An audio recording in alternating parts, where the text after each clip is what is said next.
माता अन्नपूर्णा का 21 दिवसीय यह व्रत अत्यंत चमत्कारी फल देने वाला है। यह व्रत मार्गशीर्ष मास में शुक्ल पक्ष की प्रतिपदा से शुरू कर 21 दिनों तक किया जाता है।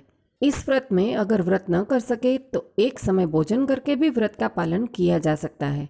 इस व्रत में सुबह घी का दीपक जलाकर माता अन्नपूर्णा की कथा पढ़ें और भोग लगाएं। अन्नपूर्णे सदा पूर्णे शंकर प्राण वल्लभे ज्ञान वैराग्य सिद्ध्यर्थम भिक्षाम देहि च पार्वती। माता च पार्वती देवी पिता देवो महेश्वरः बांधवा शिव भक्ताश्च स्वदेश भुवनत्रयम्। एक समय की बात है, काशी निवासी धनंजय की पत्नी का नाम सुलक्षणा था। उसे अन्य सब सुख प्राप्त थे, केवल निर्धनता ही उसके दुख का कारण बनी थी। यह दुख उसे हर समय सताता रहता था। एक दिन सुलक्षणा अपने पति से बोली, हे स्वामी, आप कुछ उद्यम करो तो अच्छी बात है, इस प्रकार हम कब तक काम चलाएंगे। सुलक्षणा की बात धनंजय के मन में बैठ गई और उसी दिन से वह शंकर जी को प्रसन्न करने के लिए बैठ गया। कहने लगा, हे शंकर देव, मुझे पूजा पाठ कुछ नहीं आता, केवल तुम्हारे भरोसे बैठ गया हूँ। इतनी विनती करके ही वो 2-3 दिन भूखा प्यासा बैठा रहा। यह देखकर भगवान शंकर ने उसे कान में आकर अन्नपूर्णा अन्नपूर्णा अन्नपूर्णा इस प्रकार 3 बार कहा। यह कौन क्या कह गया, इसी सोच में धनंजय पड़ गया और मंदिर से आते जाते ब्राह्मणों को देखकर पूछने लगा, पंडित जी, ये अन्नपूर्णा कौन है। ब्राह्मणों ने कहा, तू भाई अन्न छोड़ के बैठ गया है, सो तुझे अन्न ही दिख रहा है, जाकर घर जा और अन्न ग्रहण कर।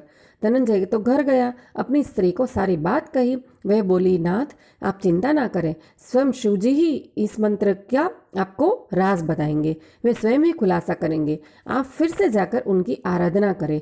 धनंजय फिर से व्रत में बैठ गया। रात्रि में शंकर जी ने आज्ञा दी, कहा, तो पूर्व दिशा में जा। वह अन्नपूर्णा का नाम जपता जपता और रास्ते में फल खाता खाता झरनों का पानी पीता पीता चलता गया। इस प्रकार कितने ही दिनों तक चलता गया। वहां उसे चांदी सी चमकती वन की शोभा देखने में आई। सुंदर सा सरोवर दिखा, उसके किनारे कितनी सी अप्सराएं झुंड बना के बैठी थी। एक कांता कहती थी और बाकी सब माँ अन्नपूर्णा इस प्रकार कहती थी। यह अगहन मास की उजेली रात्रि थी और आज से ही इस व्रत का आरंभ हुआ था। जिस शब्द की खोज करने वह निकला था, वही शब्द उसे वहां सुनने को मिला। धनंजय ने उनसे पूछा, हे देवियों, आप यह क्या कर रही हो। उन सब में से हम सब माँ अन्नपूर्णा के व्रत के बारे में एक देवी ने उसे बताया। व्रत करने से की गई पूजा से क्या होता है, यह किस प्रकार किया जाता है, कौन यह व्रत कर सकता है, क्या आप मुझे इसका विधान बताएंगे। उसमें से एक स्त्री ने उसे बताया कि यह व्रत 21 दिन तक करना होता है। उसमें 21 गांठ का सूत लेना है। उसे 21 दिन यदि न बने तो एक दिन उपवास करे, यह भी न बने तो केवल कथा सुनकर ही प्रसाद ले। निराहार रहकर कथा कहें, कथा सुनने वाला कोई न मिले तो पीपल के पत्तों को रख, सुपारी या गुवार पाठ वृक्ष को सामने कर, दीपक को साक्षी कर, सूर्य, गाय, तुलसी या महादेव को बिना कथा सुनाए मुख में दाना न डाले। यदि भूल से कुछ पड़ जाए तो उस दिन उपवास करे। व्रत के दिन क्रोध न करे और झूठ न बोले। धनंजय बोला, इस व्रत के करने से क्या होगा। वे कहने लगी, इसके करने से अंधों को नेत्र मिले, निर्धनों को धन मिला, मूर्खों को विद्या मिली। जो जिस प्रकार व्रत की कामना करता है, माँ उसकी इच्छा पूरी करती है। वह कहने लगा, बहनों, मेरे पास धन नहीं है, विद्या नहीं है, कुछ भी नहीं है, मैं तो दुखिया ब्राह्मण हूँ, मुझे इस व्रत का सूत देंगी। हाँ भाई, ले, तेरा भी कल्याण हो, हम तुझे ये व्रत का सूत देती है। धनंजय ने व्रत किया। व्रत पूर्व हुआ तभी उसी सरोवर में 21 खंड की सुवर्ण की सीढ़ियां दिखी। धनंजय जय अन्नपूर्णा माँ कहता जाता था। इस प्रकार कितनी ही सीढ़ियां उतर गया तो क्या देखता है कि करोड़ों सूर्य से प्रकाशमान अन्नपूर्णा माँ का मंदिर है। उसके सामने सुवर्ण सिंहासन पर माता अन्नपूर्णा विराजमान है। सामने भिक्षा हेतु शंकर भगवान खड़े हैं। देवांगनाएं चंवर को डुला रही हैं, कितनी ही हथियार बांधे पहरा दे रही हैं। धनंजय दौड़कर जगदम्बा माँ के चरणों में गिर गया। देवी ने उसके मन की बात जान ली। धनंजय कहने लगे, माँ, आप तो अंतर्यामी हो, आपको मैं अपनी क्या दशा बताऊं। माता बोली, मैं तूने मेरा व्रत किया है, जा, संसार तेरा सत्कार करेगा। माता ने धनंजय की जीवा पर बीज मंत्र लिख दिया। अब उसके रोम रोम में विद्या प्रकट होने लगी। इतने में वह क्या देखता है कि वह काशी विश्वनाथ के मंदिर में खड़ा है। माँ के वरदान से धनंजय घर पहुंच गया। सुलक्षणा से सब बात कही। माता जी की कृपा से उसके घर में संपत्ति उमड़ने लगी। छोटा सा घर बहुत बड़ा बन गया। जैसे शहद के छत्ते में मक्खियां जमा होती हैं, उसी प्रकार अनेक सगे संबंधी आकर उसकी बड़ाई करने लगे।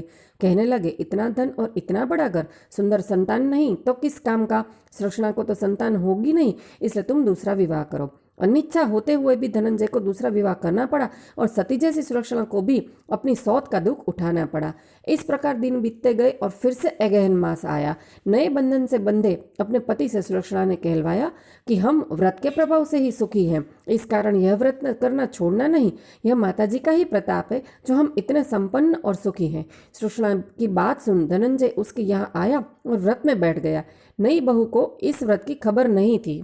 वह धनंजय के आने की राह देख रही थी। दिन बीतते गए और व्रत पूर्ण होने में सिर्फ 3 दिवस बाकी रहे कि नई बहू को खबर पड़ी। उसके मन में ईर्ष्या जाग उठी। सुलक्षणा के घर आ पहुंची और उसने वहां भगदड़ मचा दी। वहां धनंजय को अपने साथ ले गई। नए घर में धनंजय को थोड़ी सी देर के लिए निंद्रा ने घेर लिया। इस समय नई बहू ने उसका व्रत का सूत तोड़कर आग में फेंक दिया। अब तो माताजी का कोप हो उठा। घर में अकस्मात ही आग लग गई। सब कुछ जलकर खाक हो गया। सुलक्षणा जान गई और पति को फिर से अपने घर ले आई। नई बहू रूठ कर अपने पिता के घर जा बैठी। पति को परमेश्वर मानने वाली सुलक्षणा बोली, हे नाथ, घबराना नहीं, माताजी की कृपा अलौकिक है। पुत्र कुपुत्र हो सकता है पर माँ कभी कुमाता नहीं हो सकती।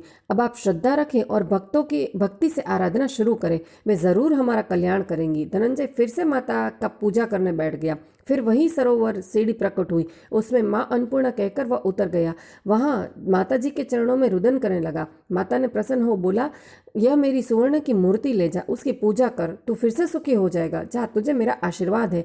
तेरी श्री सुलक्षणा ने मेरा व्रत खूब श्रद्धा से किया है, इसलिए उसे मैंने पुत्र का वरदान दिया है।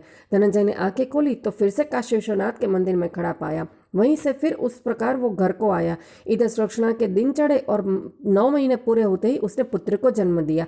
गांव में तो आश्चर्य की लहर दौड़ गई। एक निसंतान के घर पुत्र का जन्म होने पर उन्होंने माता अन्नपूर्णा का मंदिर बनवाया। उसमें माता जी की धूमधाम से मूर्ति रखी, खूब अच्छे से यज्ञ किया और पूजा पाठ करने लगे। जीविका के लिए मंदिर की दक्षिणा और रहने के लिए बड़ा सा सुंदर भवन भी माता ने धनंजय को दिलवाया। धनंजय स्त्री पुत्र सहित वहां रहने लगा। माता जी की चढ़ावे में भरपूर आमदनी होने लगी। इधर नई बहू के पिता के घर डाका पड़ा, सब लुट गया। वे भीख मांग कर अपना पेट भरने लगे। सुलक्षणा को जब यह बात पता चली तब उन्होंने उसके अनवस्त्र का भी प्रबंध किया। धनंजय, सुलक्षणा और उसका पुत्र माता जी की कृपा से आनंद से रहने लगे। माता जी ने जैसे उनके भंडार भरे वैसे ही हम सबके भंडार भरना, हम सबको आशीर्वाद देना। बोल अन्नपूर्णा मात की जय।